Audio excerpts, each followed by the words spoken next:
Hello बच्चों, चलिए प्रश्न देखते हैं। प्रश्न सिद्ध कीजिए कि फलन f(x) बराबर log sin x अंतराल 0 से π/2 में निरंतर वृद्धिमान है और अंतराल π/2 से π में निरंतर ह्रासमान फलन है। तो यहाँ से इस प्रश्न को करने हेतु तो हमारे पास यहाँ से हमारी मुख्य अवधारणा कार्य करेगी। मुख्य अवधारणा यहाँ से हम लेंगे f' की, अर्थात f(x) हमारे पास यदि f' का मान 0 से बड़ा है तो हम यहाँ से कह सकते हैं f(x) वृद्धिमान फलन है।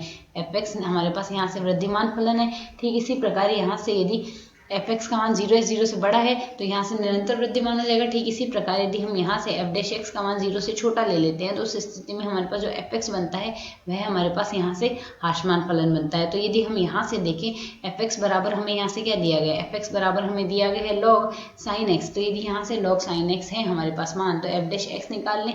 f' बराबर आ जाएगा हमारे पास 1/में आएगा sin x, और sin x का अवकलन हमारे पास यहाँ से आएगा cos x। तो यहाँ से यदि हम सरल करते हैं तो यह मान हमारे पास क्या बनेगा, कोट x।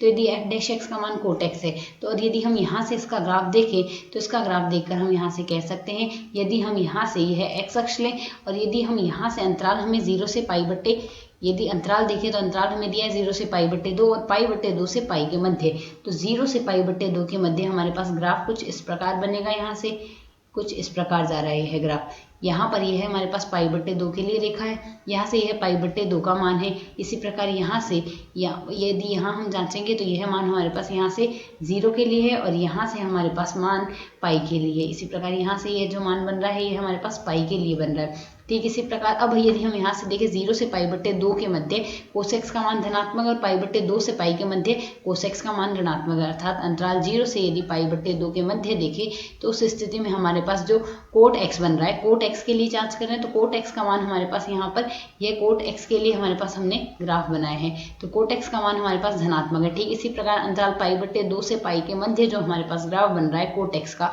वह हमारे पास यहाँ से ऋणात्मक है। तो यहाँ से यदि कोट x धनात्मक है तो f' हमारे पास यहाँ से धनात्मक आएगा और यहाँ से f' ऋणात्मक आएगा। और यदि f' इस अंतराल में धनात्मक है तो हम कह सकते हैं f(x) वृद्धिमान है।